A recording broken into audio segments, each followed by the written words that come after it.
بسم اللہ الرحمن الرحیم، اللہم صلی علی محمد وعلی آل محمد۔ ویلکم ٹو دا شو۔ صاحبوں، بات کرنی ہے آپ سے کہ پی ٹی آئی کو باہر سے تو نہیں توڑ سکے اپنے مظالم کے ذریعے، اب اندر سے توڑنے کی کوشش کی جا رہی ہے۔ اس پہ تفصیل سے بات کریں گے، لیکن اس سے پہلے ایک بہت اہم خبر سامنے آ گئی ہے، اس پہ بھی بات آپ کے سامنے رکھنا بڑا ضروری ہے۔ وہ یہ ہے کہ قاضی فائز عیسیٰ مرحوم و مغفور نے جو فیصلہ دیا تھا، اس کی مذمت پوری دنیا سے ہوئی، صرف پاکستانیوں نے نہیں، دوسرے جو انسٹیٹیوشنز ہیں امریکہ، یورپ، ہر جگہ کے، انہوں نے بھی کی یہ مذمت کی یہ کس قسم کا فیصلہ تھا، ایک پارٹی کے ساتھ ایسی جانبداری، یہ ڈیموکریسی ہے۔ ہر طرف سے بہت بڑے پیمانے پہ اس کی مذمت ہوئی، اور اب ان کی جگہ کوئی اور ہوتا تو وہ اب تک کوئی انتہا پسندانہ اقدام اٹھا چکا ہوتا، شاید قاضی صاحب اب اٹھائیں۔ اچھا، کیوں؟ اس فیصلے سے پاکستان میں ڈیموکریسی کو، سیاسی استحکام کو، معیشت کو، سب کو بڑا گہرا نقصان پہنچا ہے۔ یعنی آپ نے کرپٹ لوگوں کے لیے راہ پیف کر دی، راہ بنا دیا، رستہ بنا دیا کہ آئیے آج سے کرپشن لیگلائز ہے، آپ حکومت کیجئے۔ آپ نے یہ حرکت کی ہے اور پوری دنیا نے اس کو ایسے دیکھا ہے۔ اچھا صاحب، دیکھیے، اب تو یہ ساری عمر جہاں سے بھی گزریں گے، وہاں سے ان کو نعرے اور گالیاں ہی سننے کو ملیں گی۔ وقت ظالم ہے، ہر ایک موڑ پہ ٹکرائے گا۔ وقت ظالم ہے، ہر ایک موڑ پہ ٹکرائے گا۔ کیا کہا تھا وہ سردار جی پڑھتے تھے کہ لوگ ظالم ہیں، لوگ ظالم ہیں، اس کیس کا تانا دیں گے، باتوں باتوں میں وہ عمران کا ذکر بھی لے آئیں گے۔ ان کی باتوں کا قاضی صاحب ذرا سا بھی اثر مت لینا، ورنہ چہرے کے تاثر سے سمجھ جائیں گے کہ آپ وہ بدنصیب شخصیت ہیں جس نے اس دنیا کی تاریخ کا سب سے بڑا سیاہ فیصلہ کیا، اور پاکستان کو ہمیشہ کے لیے جو ہے وہ بحیرہ عرب میں، وہ اکثر کہتے ہیں کہ وہ کرنے کی کوشش کی آپ نے۔ اچھا، اب کیا ہو رہا ہے؟ قاضی صاحب کے حق میں تیار کیا جا رہا ہے، لوگوں کو دھمکایا جا رہا ہے۔ یہ دھمکایا اس وقت جا رہا ہے جب وہ بدنام ہو چکے ہیں۔ دیکھیے، کہتے ہیں نا کہ you never get second chance to make first impression۔ آپ کا جو امپریشن بننا تھا، آپ کی جو بدنامی ہونی تھی، آپ کا بانک پن لٹ گیا۔ اب آپ کے پاس وہ فلموں میں ہوتا تھا، آئینہ توڑ دے اے سہیلی تیرا بانک پن لٹ گیا، آئینہ توڑ دے۔ اب آپ آئینہ توڑتے رہیے، پوری دنیا کو خبر ہو چکی ہے کہ آپ نے کیا فیصلہ دیا ہے۔ اور وہ شریف آدمی وہاں بیٹھ کر آپ کو قرآن کی سورہ مائدہ کی ایک ورس بتاتا رہا کہ یہ پڑھ لو بس، اس نے تمہیں کوئی گالی گلوچ نہیں کی تمہارے ساتھ۔ یہاں سے آدمی کا پتہ چلتا ہے۔ اچھا، اب کیا کیا جا رہا ہے کہ یہ پریشان ہو کے گئے ہوں گے اپنے آقاؤں کے پاس کہ آقا ہماری تو بڑی بدنامی ہو گئی، کوئی بھی ہماری فیور میں نہیں آیا ہے۔ تو انہوں نے کہا اچھا بھی ٹھیک کیے دیتے ہیں، جاؤ بھائی بار کو یہ کہہ دو، سارے بارز جو ہیں اس کی مذمت کریں، کوئی ان کی مخالفت نہ کریں، اور اس کے ساتھ ساتھ لوگوں کو یہ بھی کہہ دو کہ اگر کسی نے وہ ان کی حقیقت بتائی تو اس پہ مقدمہ چلایا جائے گا۔ بہت خوب۔ اب آپ لوگوں کو اپنے خلاف مزید ثبوت مہیا کریں گے یہ کر کے کہ ہاں واقعی یہ غلط فیصلہ تھا۔ اب آپ صحافیوں کو ڈرائیں گے، دھمکائیں گے۔ اچھا، ان سے کہیں گے پوزیشننگ کیسے کی جائے گی؟ کہتے ہیں نا کہ ایک لفظ ہے، جیک کا کیا نام تھا، یہ وہ 1977 کی بات ہے جب ہم اس ملک میں آئے، تو ایک کتاب پوزیشننگ کے نام سے پڑھی تھی ہم نے، جیک، پورا نام یاد نہیں آ رہا، اس کتاب کا نام ہے پوزیشننگ۔ اچھا، ایک لفظ ہوتا ہے، آپ ایک سنتے رہتے ہیں نا، مارکیٹ کر دیا پروڈکٹ کو یا پولیٹیشین کو، تو اس میں یہ بتایا تھا کہ نظریے کو اور پولیٹکس میں آپ ایک اہم چیز ہے جس کو کہتے ہیں اپوزیشن کرنا۔ آپ اپنے نظریے کو پوزیشن کیسے کرتے ہیں اپنی پروڈکٹ کو۔ اچھا، اب ان کو کیسے پوزیشن کیا جا رہا ہے وہ ذرا دیکھیے۔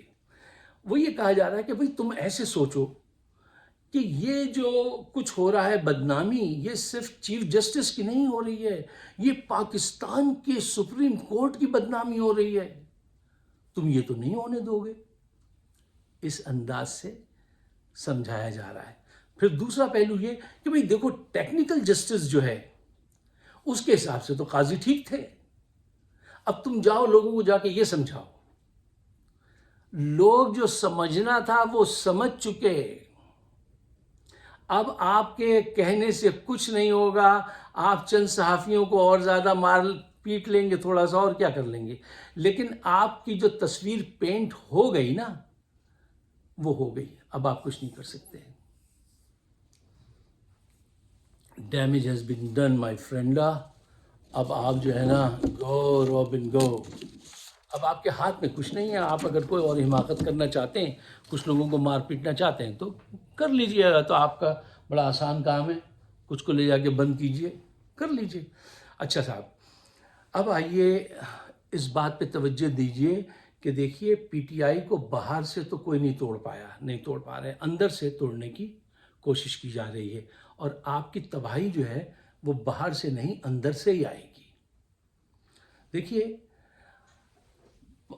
یہ پاکستانی معاشرہ جو ہے نا، ہماری خوبیاں ہیں تو خامیاں بھی ہیں، اور بہت بڑی بڑی خامیاں ہیں۔ مثلا پاکستانی معاشرے میں ضمیر فروش لوگوں کی بڑی تعداد ہے، حاسد لوگوں کی بڑی تعداد ہے، نسلی تعصب جو ہے وہ شروع سے ہے اور ابھی تک ہے، اب کم ہو گیا ہے، ویسے کافی کم ہو گیا ہے لیکن ابھی تک ہے، اور اپنے ضمیر کو بیچنے والے لوگ تو بقول اقبال کے کیا نہ بیچو گے جو مل جائیں صنم پتھر کے، یہ ہر وقت سودے کے لیے تو تیار رہتے ہیں۔ دیکھیے آج پاکستان جس تباہی کا شکار ہے اس کا سب سے بڑا زوال جو ہے وہ اخلاقی زوال ہے۔ اخلاقی زوال جب ہوتا ہے نا کسی قوم کا تو پھر زیادہ کچھ کرنے کی ضرورت نہیں رہتی، وہ تو پھر آپ جو ہے نا سمجھیے کہ دیمک لگ گئی، پھر آسانی سے آپ ان دیواروں کو، ان ڈورز کو گراتے چلے جائیے کیونکہ دیمک تو لگ چکی ہے۔ اچھا اس وقت مروت شیر مروت کے ساتھ جو ہو رہا ہے یہ ایک پیور حسد کا کیس ہے، اس کے علاوہ کچھ نہیں ہے۔ صاحب امریکہ میں خامیاں تو آپ لوگ ڈھونڈ لیتے ہیں نا، ہیں ان کی خامیاں بھی ہیں نا۔ اچھا خوبیاں یہ ہیں کہ یہاں پر اگر کسی کے ساتھ کوئی حسد کر رہا ہو تو لوگ اس کے منہ پہ کہہ دیتے ہیں کہ I think you are being jealous, تم جیلس ہو رہے ہو، اسٹاپ اٹ، منہ پہ کہہ دیتے ہیں۔ تو یہ چیز بڑی ذرا کم ہو رہی ہے ہمارے معاشرے میں، ان بیماریوں کو جو چھپایا جاتا ہے۔ ہم نے اپنے بزرگوں کو تعصب کرتے دیکھا ہے یار، حسد کرتے دیکھا ہے، اس کو چھپاتے دیکھا ہے۔ مجھے اب تک یاد ہے کہ ہمارے محلے میں ایک بزرگ تھے تو وہ ہمیشہ نظر رکھتے تھے ہم پر کہ یہ کب آ رہے ہیں کب جا رہے ہیں، تو اگر میں کبھی کالج سے دیر سے آؤں تو وہ پوچھنے لگتے تھے فائق میاں آج خیریت ہے، دیر سے آ رہے ہیں آپ؟ تو میں نے ان سے کہا کہ جی میں وہ ایک ڈبیٹ میں گیا تھا۔ کہیں گے ڈبیٹ ہی میں گئے تھے یا کہیں اور؟ اب دیکھیے مجھ سے کہا جا رہا ہے ڈبیٹ میں حصہ لینے گئے تھے یا کہیں اور۔ اچھا جب میں والد صاحب سے گھر میں یہ کہتا تھا کہ دیکھیے ہاشمی صاحب جو ہے وہ ایسی بات کرتے ہیں تو اس کا کوئی علاج نہیں کیا جاتا تھا، الٹا یہ کہہ دیا جاتا تھا بیٹا ہم آپ سے کیا کہیں، وہ عمر میں بڑے ہیں اور آپ بس خاموش رہا کیجئے، کچھ کہیے نہیں، یعنی علاج نہیں کریں گے، حاسد کو حاسد نہیں کہیں گے، اور اگر آپ نے ذرا زیادہ کچھ کہا تو کہیں گے ہے بد زبانی، آپ کا چلان ہو جائے گا۔ بزرگ کو یہ کہا بد زبانی، دیکھیے میاں آپ بد زبانی کر رہے ہیں۔ اچھا تو اس معاشرے کا یہ بڑا المیہ ہے کہ بیماری کو اس کو ڈائیگنوز کر کے اس کا کیور نہیں کرتے، بس گندگی پہ کارپٹ بچھاتے رہتے ہیں۔ یہ اس معاشرے میں، وہاں کی سیاست میں، وہاں کے معاشرے میں یہ چیز پھیلی ہوئی ہے۔ اچھا اب ذرا آئیے اس طرف کہ اس سے نمٹا کیسے جائے۔ دیکھیے رؤوف حسن صاحب شیر مروت کے ساتھ جو کر رہے ہیں وہ خالصتاً حسد کا معاملہ لگتا ہے۔ کیوں؟ دیکھیے ان کی یہ زبان، یہ کہنا نرمی سے کہہ دیا. کچھ اتنے بدماش لوگ ہوتے ہیں کہ وہ نرمی سے بہت خراب بات کہتے ہیں، اور کچھ ایسے جذباتی لوگ ہوتے ہیں جو زور سے بڑی اچھی بات کہتے ہیں لیکن وہ پکڑے جاتے ہیں. اب انہوں نے نرمی سے کیا حرکت فرمائی ہے رؤوف حسن صاحب نے؟ ہمیں نہیں پتا یار، یہ پتہ نہیں عمران خان سے مل کر بھی آتے ہیں یا ایسے ہی اڑا دیتے ہیں. یعنی کتنا بڑا اسکار اس کے چہرے پہ ڈالا ہے، کتنا بڑا ڈیمیج کرنا چاہا ہے اس کی شخصیت کو، کہ پتہ نہیں یہ ملنے جاتے ہیں، مل کے بھی آتے ہیں نہیں. دیکھیے اگر مل کے نہ آتے ہوتے تو آج ان کی یہ صورتحال نہ ہوتی، اور سب گواہ ہیں کہ ان کی ملاقات ہوتی ہے، اور آپ نے اتنا بڑا حملہ کیا نرم لفظوں کے ساتھ. یہ بہت زیادتی کی بات ہے. اچھا، اب ایک بات جو ان کو سمجھانی چاہیے، کس کو؟ رؤوف حسن صاحب کو، کہ پارٹی کو اس وقت جتنی ضرورت شیر مروت کی ہے آپ کی نہیں. آپ کے سر پہ بہت سارے بال ہیں، اس کے سر پہ بہت تھوڑے سے بال ہیں، لیکن اس کی ہمت اور اس کی عقل آپ سے زیادہ تیز ہے. آپ کا انداز گفتگو بڑا دانشورانہ ہو سکتا ہے، وہ کوئی بھی بنا سکتا ہے، لیکن یہ دانشوری نہیں ہے، یہ پیور حسد ہے کہ آپ کسی کو یہ کہیں کہ یہ پتہ نہیں مل کے بھی آتے ہیں کہ مل کے نہیں آتے. یہ بے ایمانی ہے، یہ انٹلیکچوئل بے ایمانی ہے جو آپ نے کی ہے. کتنا دل دکھا ہوگا اس آدمی کا کہ جو اپنا گھر بار چھوڑ کر کے پی سے آ کے سندھ میں جو ہے وہ موٹیویشن پیدا کر رہا ہے، اور دوسرے کینڈیڈیٹس جو ہیں ان کے لیے مہم چلا رہا ہے. ان حالات میں لوگ نکل نہیں رہے ہیں اور شیر مروت نکلتا ہے. ان کا یار ذرا لمبا نام ہے، افضل شیر مروت، میں صرف شیر کہوں گا. تو شیر جو ہے وہ نکل رہا ہے. اب یہ ان کا کیا ہے کہ یہ وہی حسد میں مبتلا ہے کہ یہ راتوں رات اتنا آگے کیسے نکل گیا. کیا حسد کیسے پیدا ہوتی ہے؟ آپ وہاں نہیں پہنچ سکتے جہاں قدرت نے اسے راتوں رات پہنچا دیا. تو آپ کو چاہیے کہ آپ اپنے حسد کو کنٹرول کریں. اچھا، ان سے یہ کہنا ہے شیر سے کہ دیکھو تم جیتنے والی شخصیت ہو، تم جیت پر فوکس رکھو. یہ حسد کرنے والے لوگ ہیں، یہ تم پہ فوکس رکھیں گے، یہ تمہیں فوکس کرتے رہیں، تم جیت پہ فوکس کرتے رہو. یہ لوگ باز نہیں آئیں گے. تم اگر انہیں پانی پہ چل کے دکھا دو گے نا، حاسد کا یہ سلسلہ ہوتا ہے، تو کہے گا یہ دیکھیے یہ اس لیے پانی پہ چل رہے ہیں کہ انہیں تیرنا نہیں آتا ہے. وہ تو تمہیں نہیں مانتے. حاسد آپ کی صلاحیتوں کو نہیں مانتا. صلاحیتوں کو ماننے کے لیے تو کوئی اعلیٰ ظرف پڑھا لکھا خاندانی آدمی چاہیے ہوتا ہے جو آپ کی صلاحیت کو پروموٹ کرے، اس کا اقرار کرے. ہر عام آدمی کے بس کی بات نہیں ہوتی کہ وہ کسی کی صلاحیت کو مانے اور اس کو آگے بڑھائے. اچھا، یہ کوشش یہ کریں گے کہ یہ کھینچ کر تم کو نیچے لے آئیں. اچھا، آپ کا مخالف اس وقت کامیاب ہوتا ہے جس وقت وہ آپ کو اپنے لیول پہ لے آئے کھینچ کر.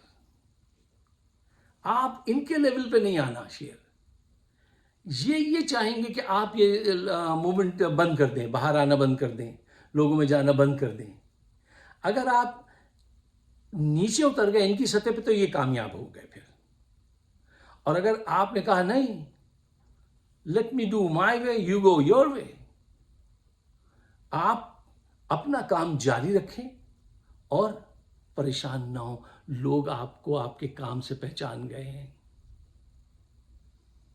اگر آپ چاہتے ہیں کہ پارٹی کو نقصان نہ پہنچے تو آپ اپنا دورہ جو ہے اس کو جاری رکھیے اور اعلیٰ مقصد پہ نظر رکھیے. یہ آپ پہ نظر رکھیں گے جیسے ہم پہ محلے والے نظر رکھتے تھے. یار بیجا میں نظر رکھتے تھے، میاں دیر سے کیوں آئے، کہاں گئے تھے. اچھا، تو آپ مقصد پہ نظر رکھیں، یہ آپ پہ نظر رکھیں، اللہ آپ پہ مہربان رہے تو آپ اپنا کام کرتے جائیے. اور ان کو صاف صاف کہنا چاہیے، حاسدین سے صاف صاف. دیکھیں کچھ چیزیں ایسی ہوتی ہیں کہ ان کی آنکھوں میں آنکھیں ڈال کے ہی بات کرنی پڑتی ہے. کرپشن آپ کسی سے گزارش کر کے کرپشن ختم نہیں کر سکتے نہ. آپ ایسے حسد کسی کی حسد کا وہ صاف صاف اس سے کہنے کہ دیکھو تم یہ کر رہے ہو یہ غلط ہے. یہ حسد کو روکنے کا اس سوسائٹی میں ہم نے سیکھا ہے کہ یہ طریقہ ہے. دوسرا کہتا ہے میں ایکسپوز ہو رہا ہوں بری طریقے سے، ٹھیک ہے نا، میری نگاہیں ایکسپوز ہو رہی ہیں. تو جرت کا اظہار کیجئے اور آگے بڑھیے، کیونکہ وقت جو ہے وہ یہی کہہ رہا ہے آگے ہی بڑھے جاؤ، دیکھا جو کبھی مڑ کے تو ہو جاؤ گے پتھر کے. اس کا موقع نہ دیجیے، یہ آپ کی ٹانگیں پکڑیں گے. آج چھوڑ بھی دیں گے عمران خان کے کہنے پہ، تو کل پھر یہ آپ کو کہیں پکڑیں گے.